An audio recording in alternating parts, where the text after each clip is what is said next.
This evening, first, in a bold new road safety campaign, the Ministry of Home Affairs tackles rising truck-related accidents with Do the Right Thing as their rallying cry for a safer Guyana. Plus, a remarkable twist in the story of a 15-year-old girl initially thought dead after a truck accident.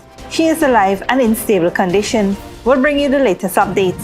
Also, police cracked a staged multi-million-dollar robbery after a man from Rosignol confesses to orchestrating his own heist. The surprising discovery of hidden cash and the search for an accomplice are next. And a single mother finds hope with a new home for her family thanks to the Men on a Mission initiative. We'll show you her emotional journey from hardship to a fresh start. Finally, U.S. President-elect Donald Trump vows the sweeping immigration changes, including mass deportations and detentions, sparking widespread concerns.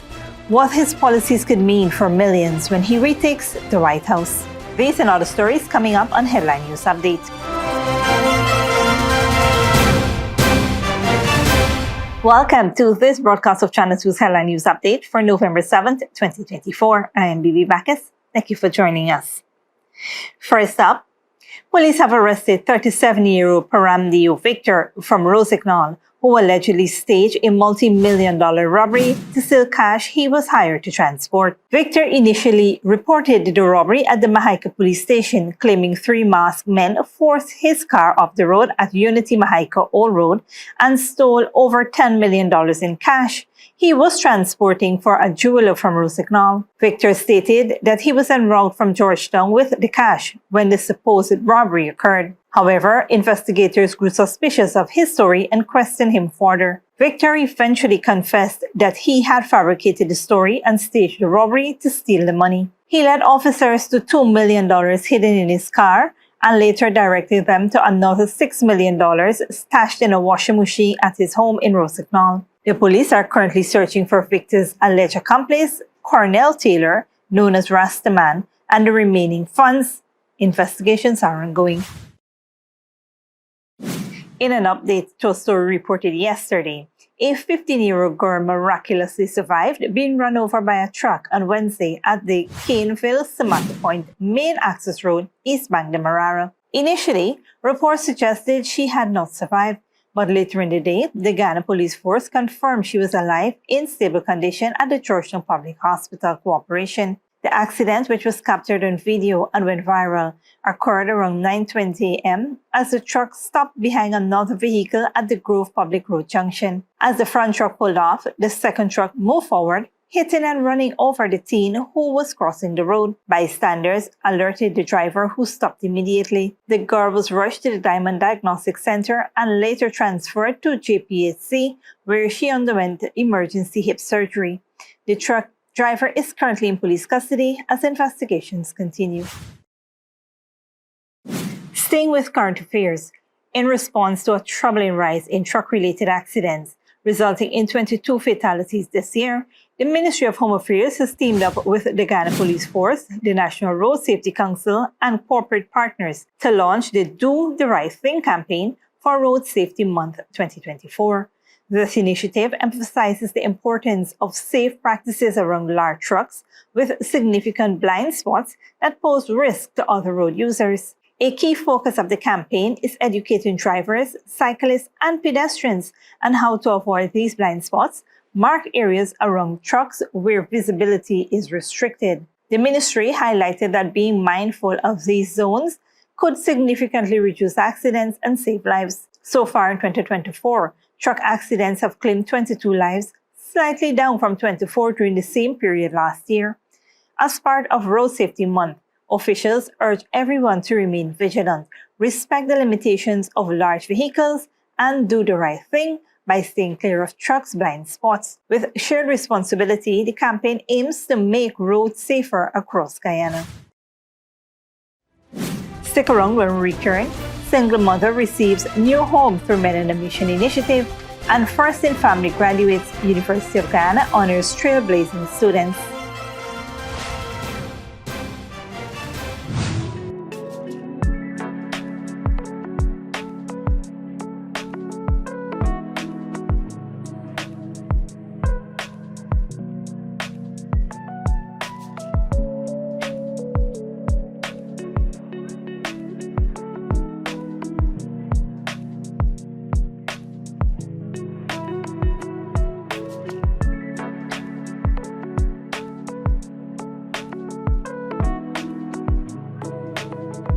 Furnishing your home or office has never been easier. Here at Kissoon's, our inventory of locally made and imported furniture, offered at amazing prices, will leave you wanting more. From vinyl, floor rugs and carpets, bedroom, dining and living room sets, mattresses, pillows, office desk, chairs and filing cabinets, outdoor benches and tables. We have a piece of furniture for every room imaginable in your home or office. Check out our flagship store at Industrial Site Rijnveld or one of our branches in New Amsterdam, Port Morant, Riverton and Camp Street. Kissoon's Furniture, furnishing homes for over 50 years. Good girl forget things. What's the problem, Granny? I want money for borrow for those surgery. I was dancing and I fall and fracture my hip. If you need some quick money, you should check Lender's Jewelry and Pawn Shop. Lender's Jewelry and Pawn Shop, Lot 238 South Road Border, Georgetown. Get jewelry made to order in just 72 hours. We also accept vehicles. Lender's, best rates, longest payback period. Boys, I get through. Plus, I could dance again. Lender's Jewelry and Pawn Shop. Hello, my fellow TikToker followers. Here's credit. And today, all we will be making Chinese noodles with peppies, chow mein, chicken fritters, and spice cake. For the noodles, all of these will be using peppies, black pepper, cashew, Chinese sauce, soy sauce, garlic sauce, paprika, Chinese seasoning, chow mein seasoning, fried spice, and all-purpose seasoning. Next, this chicken that we marinate soak for all you don't know nothing with peppies, green seasoning, miracle seasoning, Pepper sauce, chicken seasoning, paprika, garlic powder, dark seasoning, black pepper, onion powder, and ginger powder, and document plantain flour, and then this butter we make with this quick piece powder, and we boil in high. We serve with peppies, barbecue sauce. Radical went to the supermarket and she proper buy up enough things. She feels she alone can cook, but she routine even wrong. He shaped like a guy in a map. Peppies has a wide range of ingredients available at supermarkets nationwide. Peppies, we put the pep back into your kitchen. Sneakily with a gift of sight from Modern Optical Services. Let our professional team examine and prescribe what's best for your eyes. Common smiles make fashionable faces. See us for a full line of optical services, including brand name and prescription eyewear.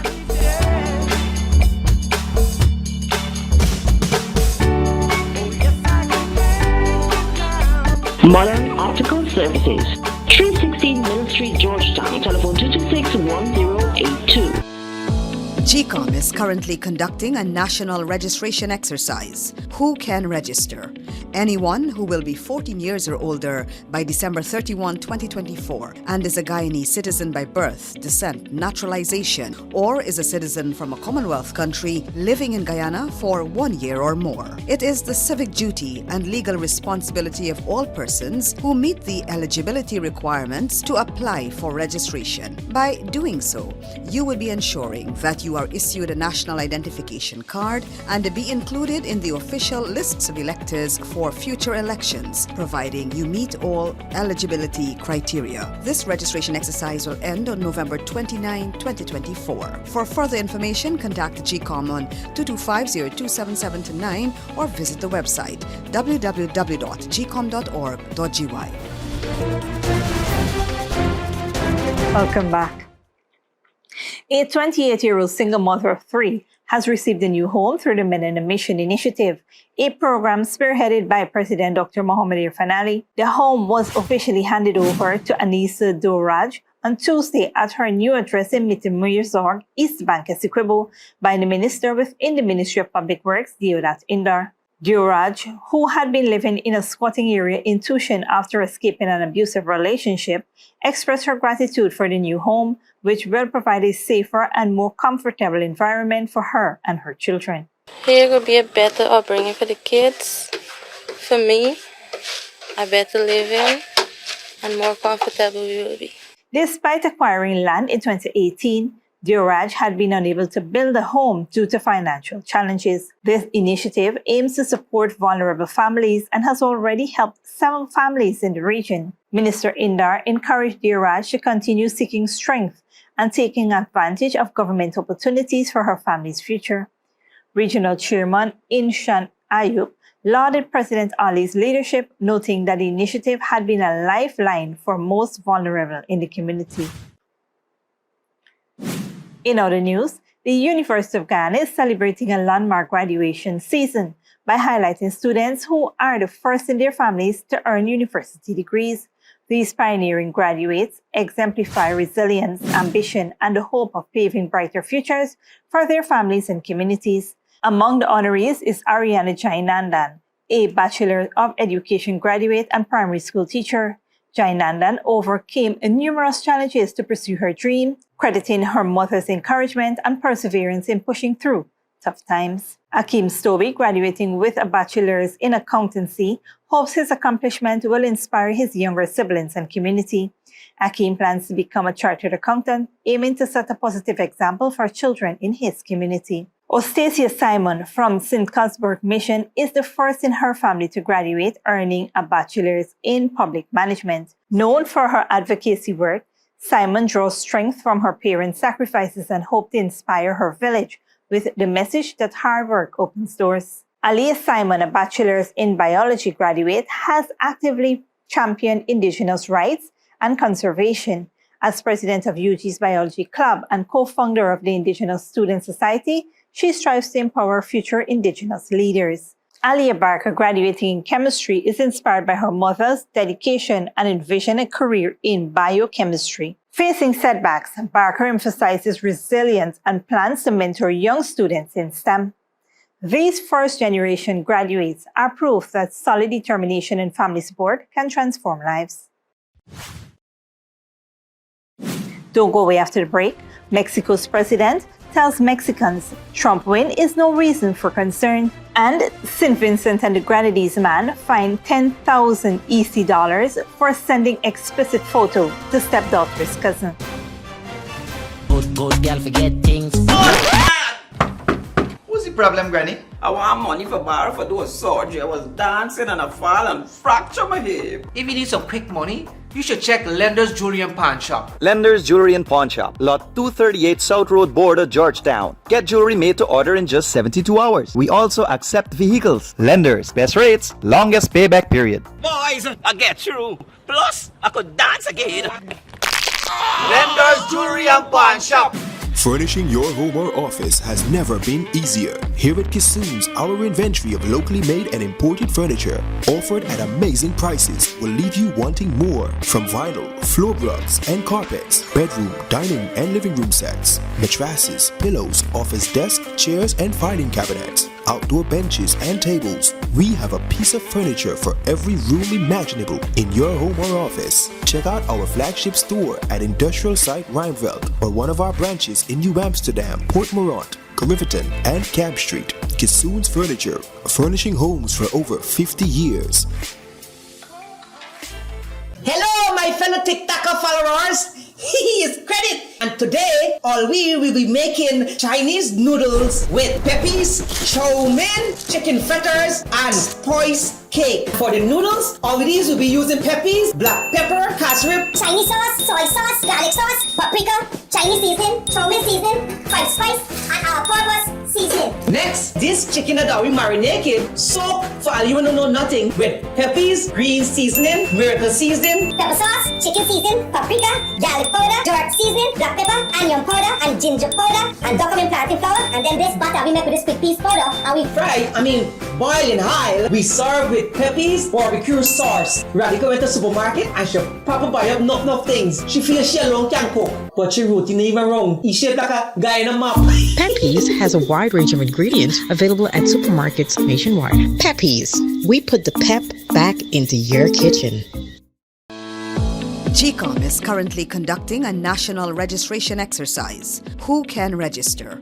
Anyone who will be 14 years or older by December 31, 2024 and is a Guyanese citizen by birth, descent, naturalization, or is a citizen from a Commonwealth country living in Guyana for 1 year or more. It is the civic duty and legal responsibility of all persons who meet the eligibility requirements to apply for registration. By doing so, you will be ensuring that you you are issued a national identification card and be included in the official lists of electors for future elections, providing you meet all eligibility criteria. This registration exercise will end on November 29, 2024. For further information, contact GCOM on 225-0277-9 or visit the website www.gcom.org.gy.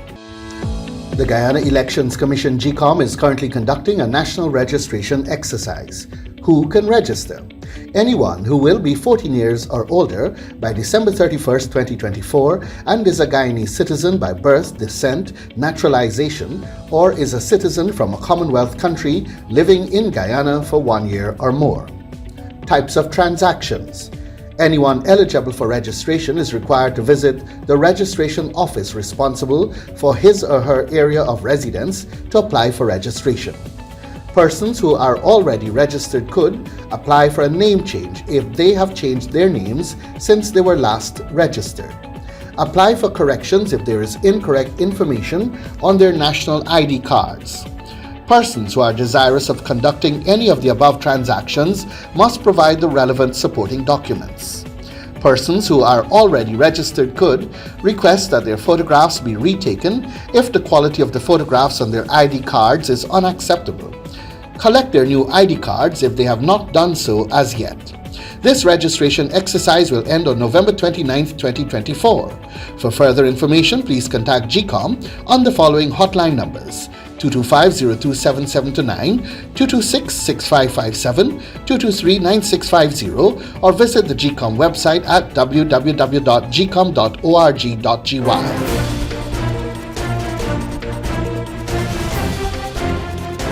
Welcome back. Now we take a look at what's happening in the region and around the world. Hudson Prescott, a 48-year-old chauffeur, was fined $10,000 EC by a St. Vincent court after sending an explicit photo to his stepdaughter's cousin. Magistrate Tamika McKenzie expressed concerns, describing Prescott's action as akin to grooming and noted his position of trust. Prescott admitted to sending the image via WhatsApp, claiming it was intended for someone overseas. The court ordered him to pay the fine within a year with an additional $2,000 EC bond for any violations. Prescott, who earns $1,700 EC per month, expressed gratitude for avoiding jail time. The magistrate underscored the need for boundaries in trusted positions. Meanwhile, Donald Trump has threatened to impose tariffs on Mexican products unless the government curbs what he is calling an onslaught of immigrants coming across the U.S. border. Al Jazeera's Alexandria Rampietti reports.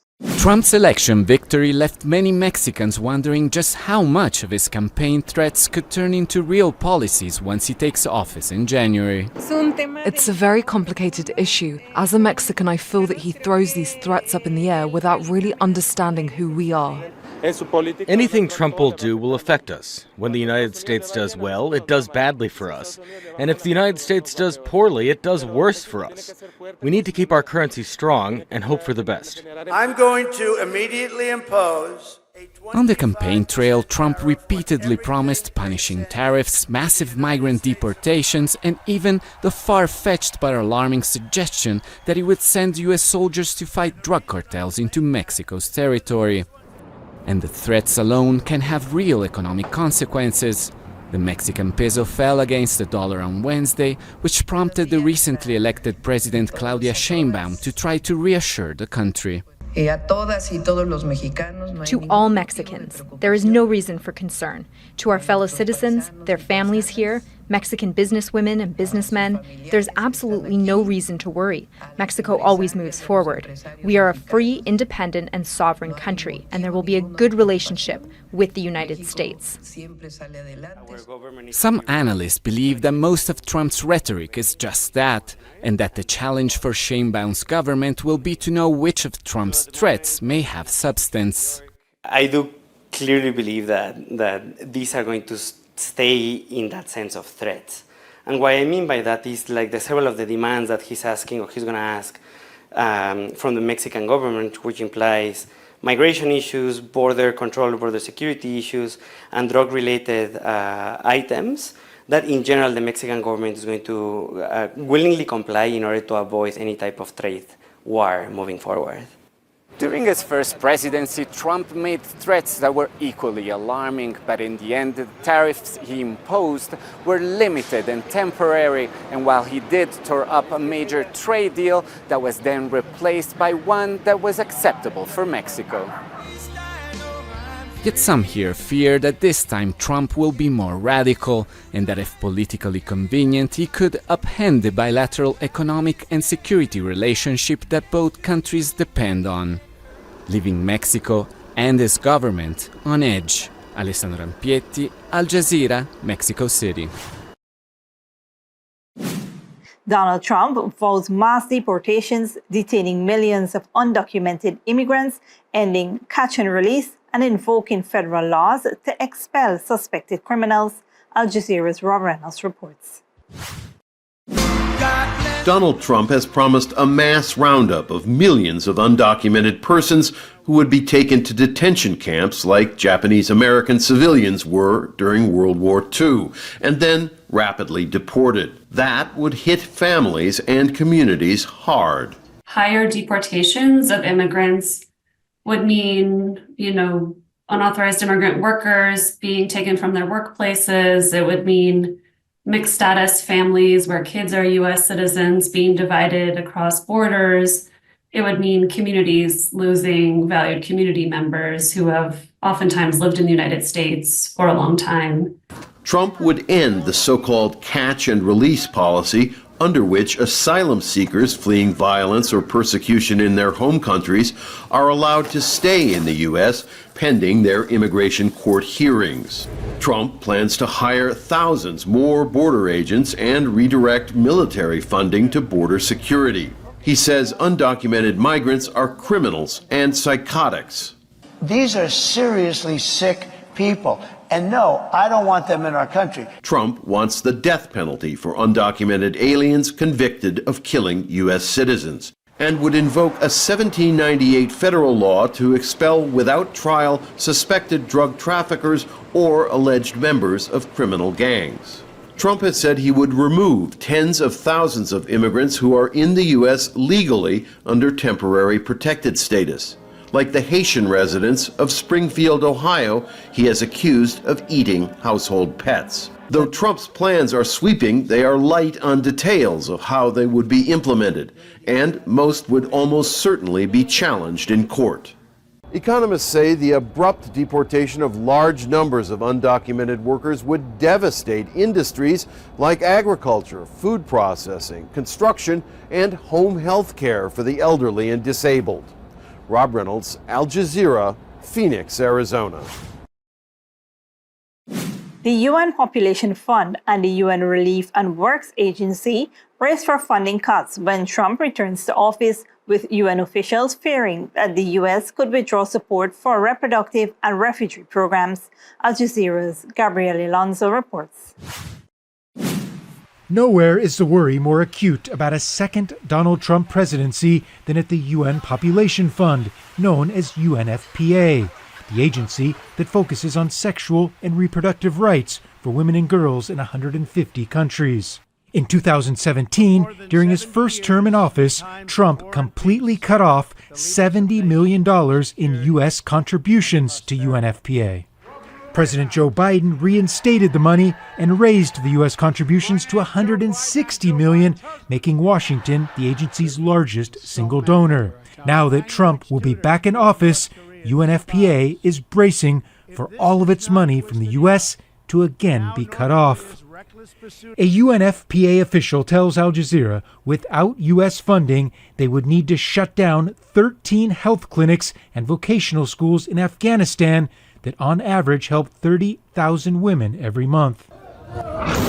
And with Israel's continued bombardment of Gaza and open hostility to the UN, there is real worry this time around Israel will pressure Trump to make deeper cuts. One major challenge for the UN is that while Donald Trump doesn't care that much about the institution, there are a lot of Republicans in Congress who are very angry about the way that UN officials and the UN General Assembly have criticized the Israelis over Gaza.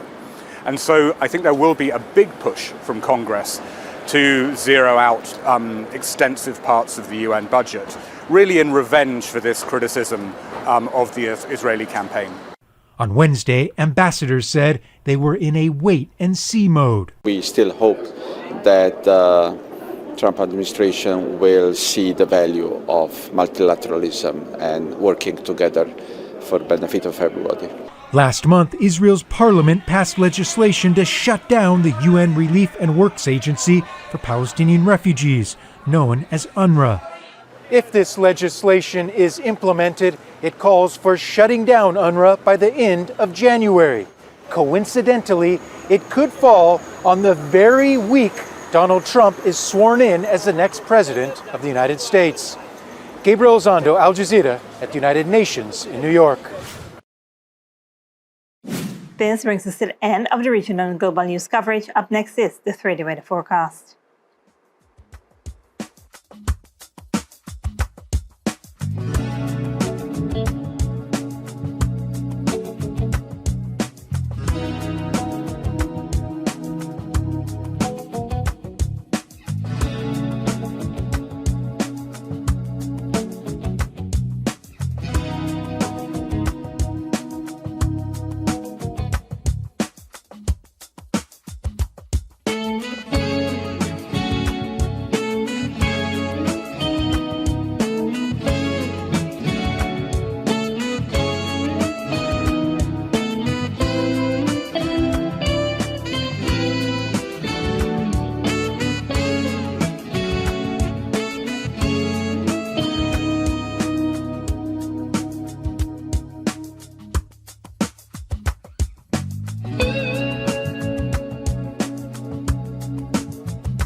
And that's CFTV2 Headline News for this Thursday evening.